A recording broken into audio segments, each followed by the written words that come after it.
ഞാൻ എപ്പോഴാണ് മറുപടി പറയേണ്ടതെന്ന് തീരുമാനിക്കാനുള്ള അവകാശമെങ്കിൽ എനിക്ക് തരണം. നിങ്ങളോടാണ്.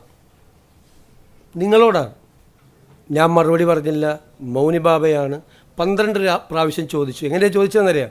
ഒന്ന് രാവിലെ ഞാൻ വീട്ടിൽ നിന്ന് ഇറങ്ങിയതാണ് വീട്ടിൽ നിന്ന്. അപ്പം ചോദ്യം. അത് കഴിഞ്ഞിട്ട് ഞാൻ വീണ്ടും അകത്ത് കയറി കുളിച്ച് പുറത്തേക്ക് ഇറങ്ങിയപ്പോൾ വീണ്ടും മൈക്ക് വെച്ച് ചോദ്യം. ഞാൻ കേരള ഹൗസിലേക്ക് കയറുമ്പോൾ ചോദ്യം, ഇറങ്ങുമ്പോൾ ചോദ്യം. പിന്നെ ഞാൻ വണ്ടിയിൽ കയറിയിരിക്കുമ്പോൾ ഒരു മൈക്ക് എൻ്റെ മുഖത്ത് വന്നാൽ ഇടിച്ചത്. ഞാൻ ആരോടും പറഞ്ഞിട്ടില്ല ഇതുവരെ. ഇപ്പം നിങ്ങളോട് രഹസ്യമായിട്ട് പറയാം, എൻ്റെ മുഖത്താണ്. ഞാൻ ഒന്നും പറഞ്ഞില്ല, സത്യം. എന്നിട്ട് എന്നോട് ചോദിച്ചു. അപ്പോഴും ഞാനൊന്നും പറഞ്ഞില്ല.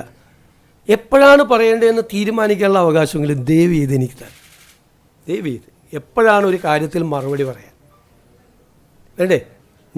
അത് ഞാൻ പഠിച്ചിട്ടല്ലേ പറയേണ്ടത്, മനസ്സിലാക്കിയിട്ടല്ലേ പറയേണ്ടത്, ഉചിതമായ സമയത്തല്ലേ പറയേണ്ടത്.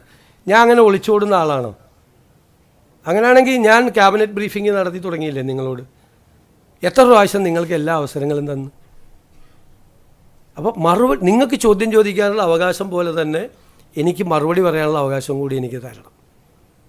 എന്നിട്ട് 12 പ്രാവശ്യം ചോദ്യം ചോദിച്ചിട്ട് പോയില്ല. 12 പ്രാവശ്യം, നിങ്ങൾക്ക് 24 പ്രാവശ്യം ചോദ്യം ചോദിക്കുക. എനിക്ക് മറുപടി പറയേണ്ട സമയം ഞാനല്ലേ തീരുമാനിക്കേണ്ടത്. അതെനിക്ക് തരണം. റിക്വസ്റ്റാണ്. അല്ലല്ല ഇങ്ങനെ അതല്ല. ഞാൻ അങ്ങനെ ആകണമെന്നാണോ നിങ്ങൾ പറയുന്നത്?